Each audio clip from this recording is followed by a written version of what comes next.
Today, we read diving deep into the dark side of the Roman Empire to uncover some of its most brutal punishments. This isn't for the faint of heart, but it's a fascinating look at how one of history's greatest civilizations maintained order. First up, let us talk about punishment reserved for the most heinous crime imaginable in Roman society: parricide, the murder of one's own father. The penalty was known as ponicale, or the penalty of the sack. The convicted person was first severely beaten with rods. Then they were sewn into a sturdy leather sack, but they weren't alone. Inside with them were a dog, a rooster, a viper, and a monkey. This horrifying bundle was then thrown into a river or the sea. The symbolism was potent. The person, deemed unnatural for their crime, was denied a proper burial and cast out from the human world, accompanied by animals that represented various dark traits. It was a punishment designed not just to end a life, but to utterly obliterate the person's memory and dignity. Now, imagine being a soldier in the mighty Roman legions. Discipline was everything. If a unit showed cowardice or mutinied, the commanders might resort to decimation. The word itself comes from Latin, meaning removal of a tenth. The cohort or legion that had failed in its duty would be divided into groups of 10. Each group would draw lots, and the unlucky soldier who drew the short straw was then beaten or stoned to death by the other 9 men in his group. It was a brutal but effective way to restore discipline and remind every soldier that the price of failure was paid not just by the individual, but by the group. It turned comrades against each other in a chilling display of military authority.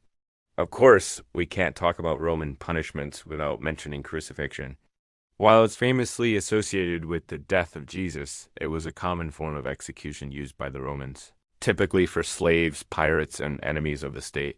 It was a deliberately slow, painful, and public death. Victims were nailed or tied to a large wooden cross and left to hang for days, exposed to the elements, dehydration, and exhaustion. The public nature of it was key. Crucifixions often took place along busy roads, serving as a grim and constant warning to anyone who might consider defying Roman law. It was the ultimate display of the state's power over life and death. Another terrifying fate was being condemned ad bestias, meaning to the beasts. This was a popular form of public entertainment in amphitheaters like the Colosseum.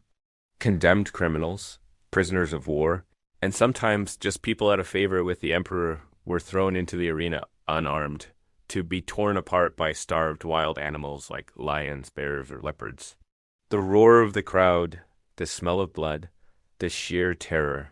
It was a spectacle of death designed to thrill the masses and reinforce the idea that Rome could tame not just people, but nature itself. It turned execution into a grand, bloody performance for tens of thousands of spectators. What if your crime was arson? Setting fire to the city was a capital offense, and the punishment was a form of poetic, if horrific, justice called tunica molesta.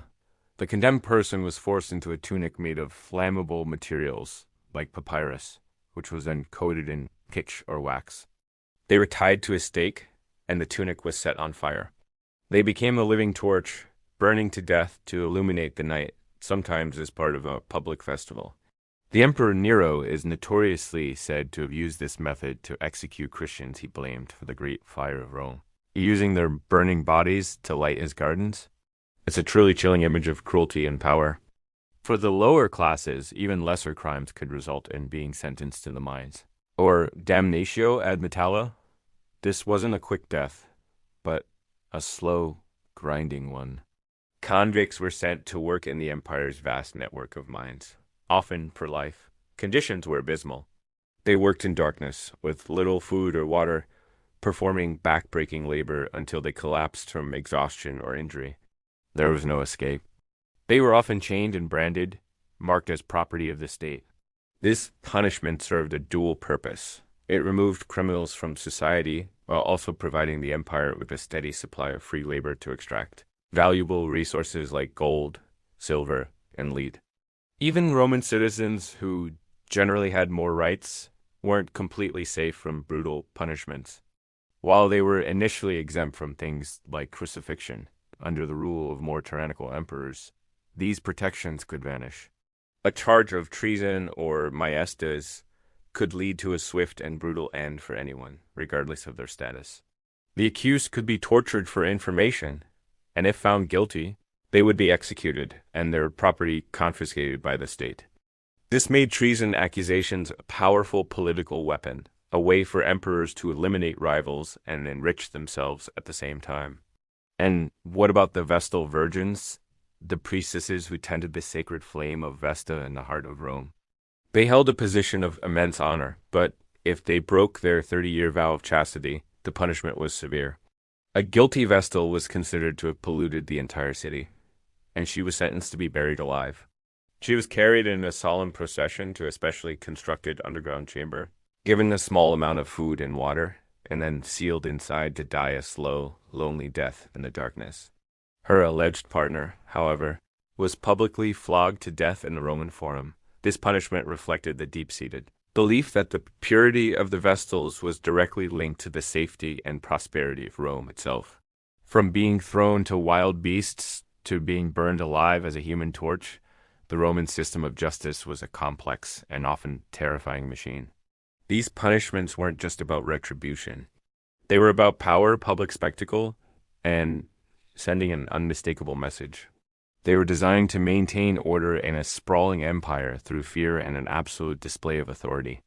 It's a stark reminder that beneath the marble statues and grand architecture of ancient Rome lay a world of incredible brutality.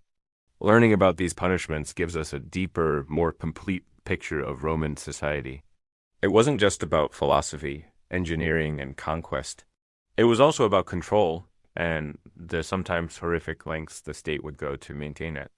It really makes you appreciate the legal systems and protections we have today, doesn't it?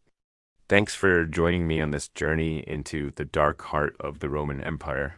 If you found this fascinating, make sure to subscribe and hit that notification bell for more deep dives into history's most compelling stories.